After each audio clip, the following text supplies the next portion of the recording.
Welcome back. You're watching the Kaiser Report, and I'm coming to you today with very little news on the horizon today, other than Kamala made her pick of Tampon Tim Walz from Minnesota, which we knew yesterday. The announcement was made, and there's quite a flap over her choice in candidate to run for VP, according to all of the social media this morning, up to and including reports today that there's accusations of stolen valor with regard to his military stint in the National Guard. Whether or not that's true, I don't know. They had interviews this morning with Maria Bartiromo, with people talking about this.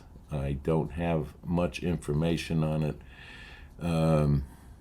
but I'm sure that we'll hear more and more about Tim Walz in the next few days. Whether or not that pick was good enough for the Democratic Party at this particular juncture remains to be seen as well. Not a whole lot more going on. They're still waiting with bated breath for the Iran answer to Israel and to see what's going to happen there in that region. There was a high-level meeting at the White House with Biden, and Kamala was dismissed early from that war room meeting. Don't know what they came up with. Neither of these people are talking to the press. Biden is MIA. We don't see much of him other than him getting off of Marine One the other day, heading to that meeting, which we've heard nothing about. No one has come forward. Of course, Karine Jean-Pierre just carries the narrative that she's given for the day, and we get no information out of her other than if the reporter asks a question that's tantamount to an answer, she'll have one for him. Well, that's not true. We don't do this. The president is viable, and he's this and he's that. And she just carries the party line, and not much else is learned from these pressers with her.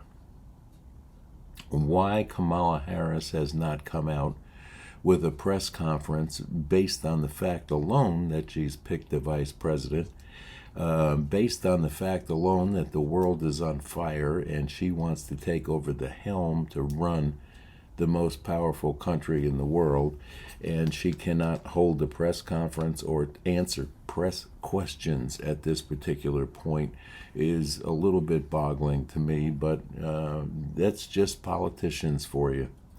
They don't want to be caught saying something they shouldn't say, and therein lies the problem. Politically, in this country, we need a change. We need a change in our Senate. We need to change, and that's happening. In the primaries, another squad member went down. I think people are wising up to the fact that the squad doesn't do anything for this country except cause more division and more upheaval with regard to people's thinking. That's quite evident. So America is answering to that now in the primaries. We've seen it here in Tennessee, and we're seeing it now. Another squad member bit the dust yesterday in the primaries. And it will happen more and more as they come up for re-election. And we have to remember what good they have done in their tenure, that they have been sitting there. And in most cases, it isn't a good track record. Enough of politics. We're inundated with it now for the next 90 days, and it's going to be a rough ride as we go. We'll hear many stories. We'll hear many lies, and we'll hear all kinds of things that they think you want to hear. We have been brainwashed in this country for quite some time now, so we need to come out of the ether and make good, solid decisions, not based on what a talking head, an actor, reading you the news with their opinion attached to it, says you should do. We're all endowed with a great mind and a good education in this country, and we need to make our own decisions. And it's the people that work hard and made this country what it is and continue to do so if allowed, and their jobs are not taken away through pandemics or hiring cheaper people, because cheaper doesn't always work. Remember who built this country and how it was built. It was built on hard work, labor, and education, and strong minds. Our minds have been weakened, and they are weakened daily with the use of social media. And our young are living inside their cell phones, their laptops, and their iPads. So if you have one that's doing that, let's get a thing going where you tell them that through the hours of this, that, and the other, it can't be used in the home. The suicide rate among young people as a result of cyberbullying is at an all-time rise. The use of fentanyl and the ease of finding things on the internet that they shouldn't be finding is tantamount to disaster. Mm-hmm. Young minds are malleable, and they know this, and this is why the powers to be use young minds at their weakest point to get what these elites that are in charge need to continue running your life. You need to think for yourself. You need to be constantly aware of what's going on in and around your home, where you shop, where your children are going to school, who is in that school teaching them what, and what are they being groomed for? Which brings me to education. Not everybody in this world is college material. Our country's built and are run on people with skills. Skills of a mason, skills of a crane operator, an operating engineer, skills of labor, plumbers, electricians, builders, truck drivers. These are all what makes everything continue to flow through not only the economy, but keeps you and your mind active, and you learn a skill that you can fall back on, other than a liberal arts degree, where no one is hiring commercial artists today on a grand scale. But we have a shortage of the people I aforementioned here. So why did they take shops and laboring skills away from the schools and start to prepare everyone for a college education? The colleges and universities in this country have become indoctrination centers, and if you haven't realized that yet, they have. Our skill schools are few and far between. You have DeVry and a few places like that that are still teaching air conditioning skills, HVAC things. You can go to school, or you can go in the military and learn how to become an operating engineer, or learn how to drive big equipment. The military is good for learning,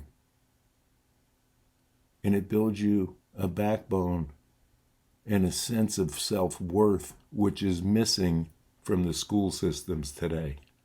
And therein lies the problem with teen suicide, teen drug use, and the overall inability for some kids to get out of bed in the morning.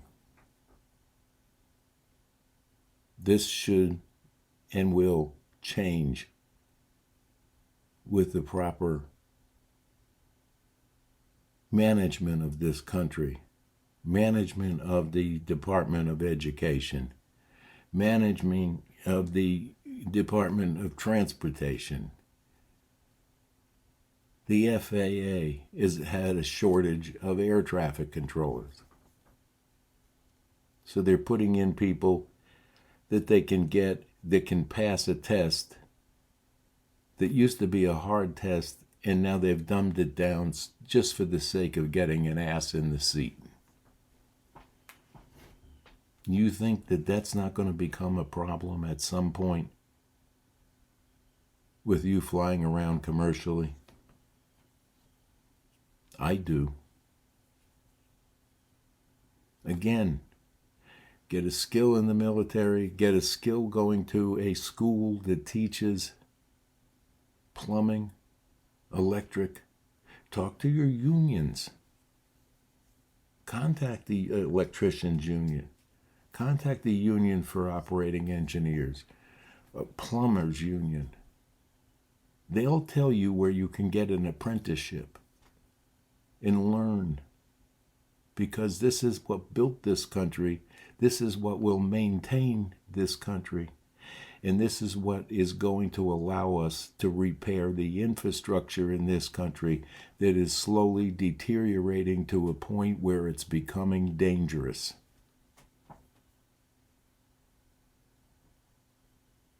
Yet do you hear any of these politicians speaking about this or offering you a solution to what we just talked about?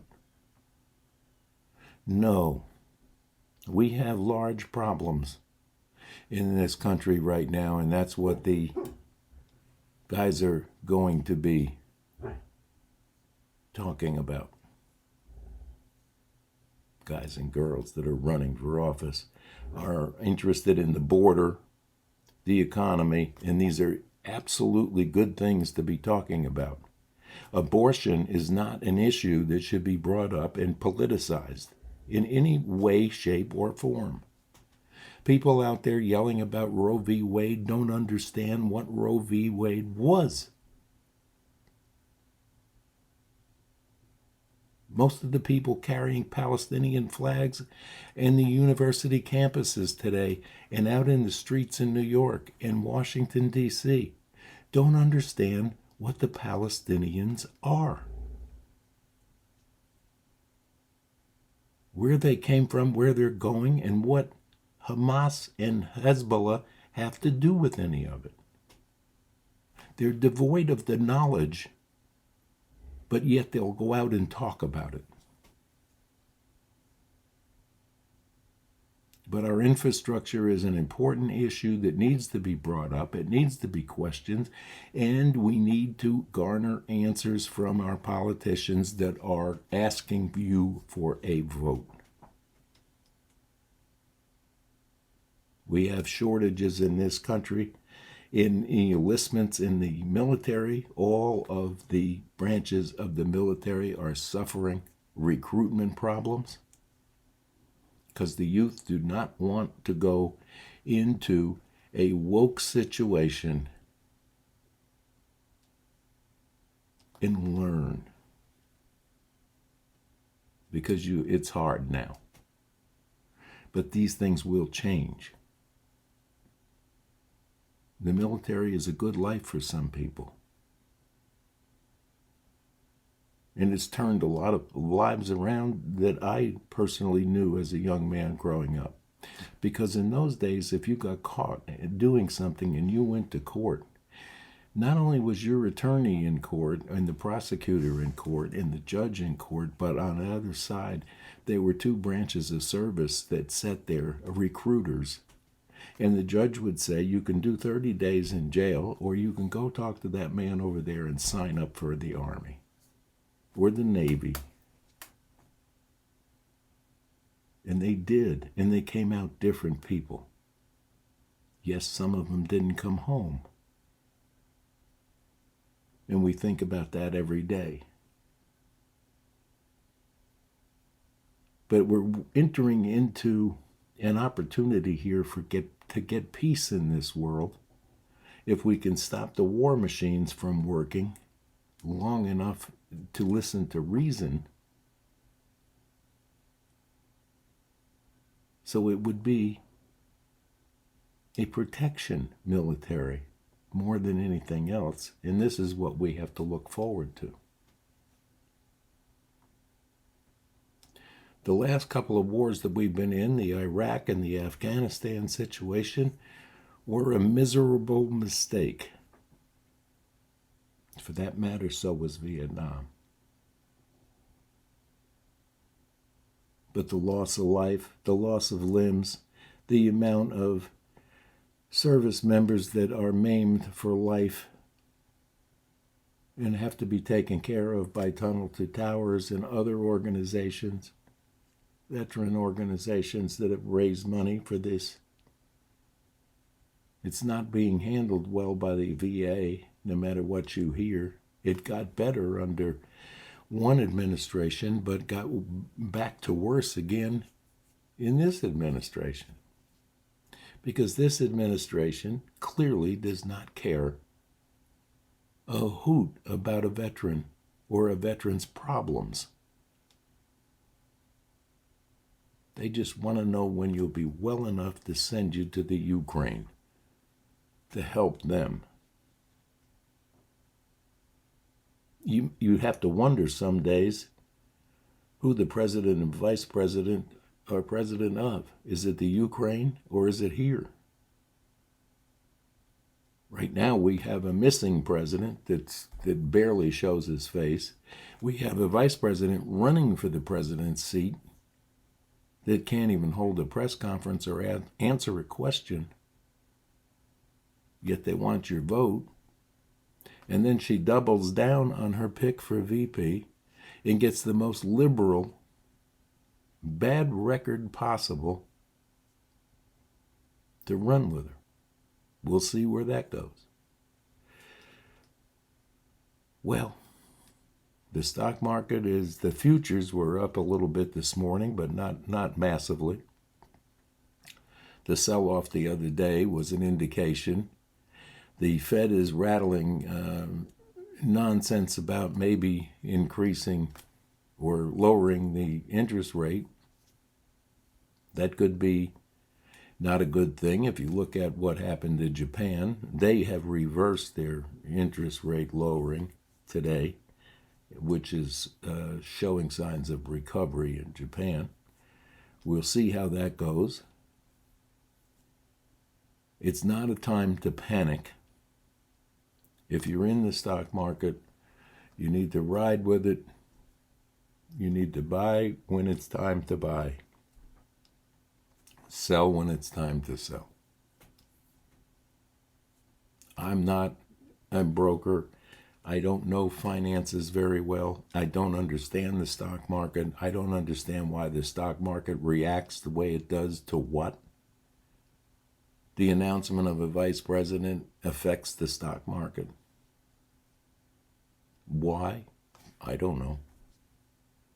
And if you know, give me a comment below. Let me know so I know what you're thinking, or maybe you can help me understand why the stock market would react so violently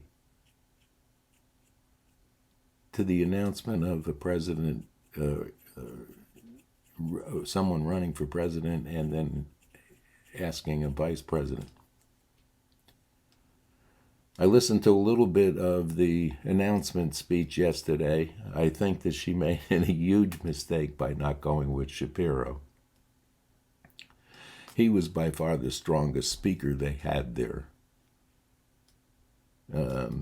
She messed up there. But she's doubled down on liberalism at its finest with Tampon Tim. So that's enough for a Wednesday morning to tell you about. I wish you all have a great rest of the Wednesday. Hump Day. We're halfway through the week, heading toward a fabulous weekend here in East Tennessee.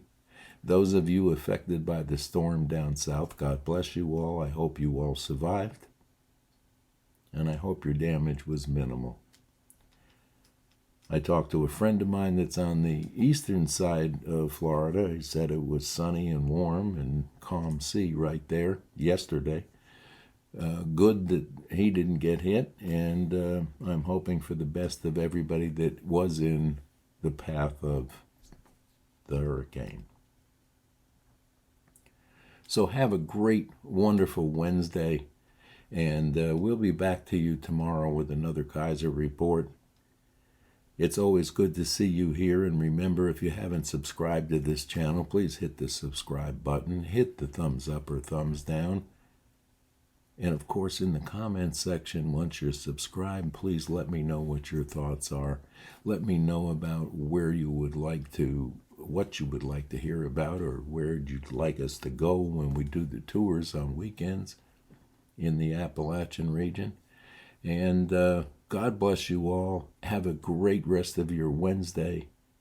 And we'll see you here Thursday tomorrow, as usual. Bye-bye now.